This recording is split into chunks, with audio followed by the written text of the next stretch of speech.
श्री शिवाय नमस्तुभ्यम ओम नमः शिवाय हर हर महादेव।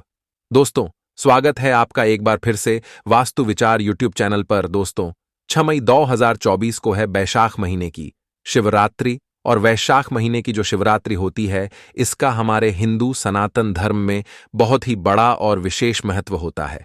इसीलिए आप लोगों को इस वैशाख महीने की शिवरात्रि को अपने हाथ से खाली बिल्कुल भी नहीं जाने देना चाहिए, क्योंकि इस बार की जो वैशाख महीने की मासिक शिवरात्रि पड़ रही है, ये सोमवार के दिन ही पड़ रही है। ऐसे में अब आप लोग खुद समझ सकते हैं कि सोमवार के दिन वैसे भी भगवान शिव जी को बहुत ही ज्यादा प्रिय होता है, और जो मासिक शिवरात्रि का दिन होता, यह दिन भी भगवान शिव जी को बहुत ही ज्यादा प्रिय होता है। यह दोनों ही दिन एक ही दिन पड़ रहे हैं। ऐसा महासंयोग बहुत ही कम देखने को मिलता है। मतलब इस बार की जो मासिक शिवरात्रि है, वह भी विशेष रूप से वैशाख महीने की मासिक शिवरात्रि यानी सोमवार के दिन ही पड़ रही है। तो दोस्तों, इस मौके को आप लोगों को अपने हाथ से नहीं जाने देना चाहिए, और इस दिन आप लोगों को ये 5 कनेर के फूल वाला उपाय अवश्य करना चाहिए। आपकी हर मनोकामना पूरी हो जाएगी। जी हां दोस्तों, ऐसा महासंयोग दोबारा नहीं मिलेगा। यही मौका है, इसे गंवा मत देना, वरना पछतावे के अलावा कुछ नहीं मिलेगा। आज जो उपाय मैं आपको बताऊंगा, जो सिर्फ और सिर्फ वैशाख महीने में पड़ने वाली इस शिवरात्रि के दिन के ही किए जाते हैं। तो दोस्तों, वीडियो में बताए गए उपायों को ध्यान से सुनना, ताकि आप लोग इन उपाय को अच्छे से सुन लो, समझ लो और इन उपाय को करो, और आप इन उपाय का फल भी जरूर प्राप्त करें। तो चलिए दोस्तों, सबसे पहले उपाय के बारे में बात करते हैं, जो कि आपको इस वैशाख महीने की शिवरात्रि के दिन करना है। तो चलिए जानते हैं आखिर इस उपाय को करना किसको है, किस समय करना है, कैसे करना है, और उपाय को करने की विधि क्या है। तो सबसे पहली चीज यहां पर यह वाला जो उपाय है, यह किसको करना है। तो देखो, यह वाला जो उपाय है, यह घर में सभी सदस्यों को करने की जरूरत नहीं है। घर में से अगर कोई एक बड़ा या मुख्य सदस्य भी इस उपाय को करेगा, तो उसके परिवार की सारी मनोकामनाएं पूर्ण होंगी। या सुख और शांति के लिए अगर वह अपने घर पर परिवार के लिए यह वाला उपाय करेगा, तो उसके घर में सुख और शांति भी बनी रहेगी, और जो भी मनोकामना होगी वह तो पूर्ण होगी। अगर चाहे तो घर परिवार में से सब अलग अलग भी अपने लिए यह वाला उपाय कर सकते हैं। तो चलिए अब बात करते हैं कि यह उपाय आपको क्यों करना है। तो दोस्तों, अपनी मनोकामना के लिए या अपने घर परिवार की मनोकामना के लिए, सुख और शांति के लिए, धन प्राप्ति के लिए, जो भी आपकी मनोकामना हो, उसके लिए आप लोग यह 5 कनेर के फूल वाला उपाय कर सकते हो। अब बात करते हैं इस उपाय को करने का समय की। आप लोग यहां पर जान लो कि इस उपाय को करने का जो समय है, वह मुख्य रूप से सुबह का समय और शाम का समय भी आप चाहे तो इस उपाय को कर सकते हैं। आपको जब समय मिल जाए तब आप इस उपाय को करना। तो चलिए दोस्तों, अब समझते हैं कि इस उपाय को करने का विधि क्या है और उपाय की सामग्री क्या क्या चाहिए।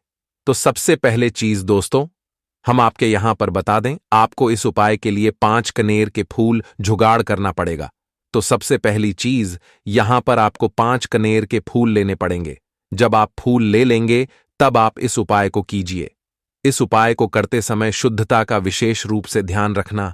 सुबह उपाय कर रहे हो तो स्नान, मतलब जितना जल्दी सुबह इस उपाय को कर सकते हो उतनी जल्दी कोशिश करना, और शाम के समय उपाय कर रहे हो तो हाथ मुंह धोकर शुद्धता का विशेष रूप से आप लोग ध्यान रखना। दोस्तों, शाम के समय आपको स्नान करने की जरूरत नहीं है। अब आपको करना क्या है, ध्यान से सुनो। देखो दोस्तों, वैशाख महीने की शिवरात्रि के दिन जिस भी समय आप इस उपाय को कर रहे हो, सुबह के समय चाहे शाम के समय, अपने उपाय की सारी सामग्री को तैयार करके आप निकल जाना। अपने घर के पास में जो शिव मंदिर हो, जहां पर शिवालय हो, शिवलिंग विराजित हो, वहां पर पहुंच जाना।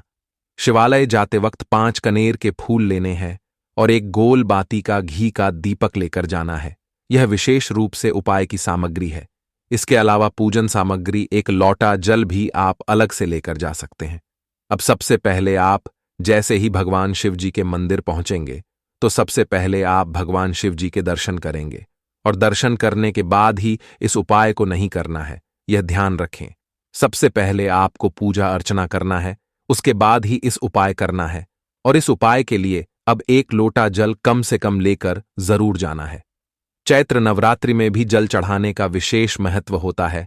तो जैसे ही आपकी पूजा अर्चना हो जाए, पूजा अर्चना होने के बाद आप शिवलिंग के पास के सामने बैठ जाना और अपने उपाय की सामग्री को निकाल लेना। इसी तरीके से शाम के समय भी करना। शाम के समय जाकर सीधा उपाय मत करने लग जाना। पहले भगवान के दर्शन करना, उसके बाद में शिवलिंग के पास में बैठ जाना। और कोई अगर पूजन सामग्री को चढ़ाने के लिए लाए हुए हो तो पहले पूजन सामग्री कर लेना, चढ़ा देना, उसके बाद अपना उपाय करना शुरू करना। इस उपाय को करने के लिए शिवलिंग के पास में बैठ जाना। बैठने के बाद अपनी उपाय की सामग्री निकाल लो। और सबसे पहला काम अभी आपका क्या रहेगा कि आपको सबसे पहले अपना वह जो गोल बाती का घी का दीपक है उसको जला लेना है। इस दीपक को जलाने के लिए आप किसी और की माचिस नहीं लोगे, ये बात ध्यान में रखें।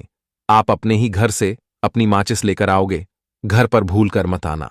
कई सारे लोग भूल जाते हैं, तो अपने घर से अपनी माचिस लेकर जाना और अपनी माचिस से इस दीपक को जलाना, क्योंकि अगर आपने किसी और की माचिस ली तो इस उपाय का फल उसको मिल जाएगा। तो इसीलिए आप लोग इस बात का ध्यान रखना, अपने माचिस से इस दीपक को जलाना है जो आप उपाय के लिए लेकर आए हुए हो, एक दीपक। उसके साथ में अब आप अपने 5 कनेर के फूल को निकाल लीजिए। अब जो 5 फूल है इनको आपको क्या करना है, भगवान शिव जी की शिवलिंग के ऊपर चढ़ाना है।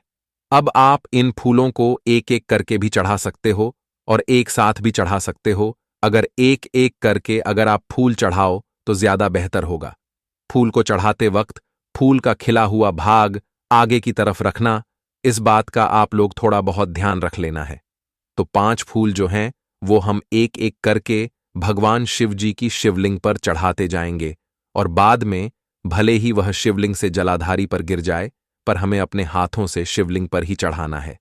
चढ़ाने के बाद भले ही फिर वह नीचे गिर जाए, यानी जलधारी पर गिर जाए, कोई दिक्कत वाली बात नहीं है।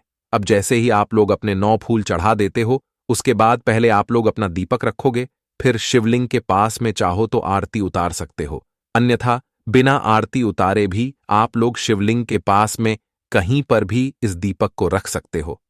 ज्यादा पास में मत रखना, भगवान शिव जी को आंच ना लगे, इसका ध्यान रखें।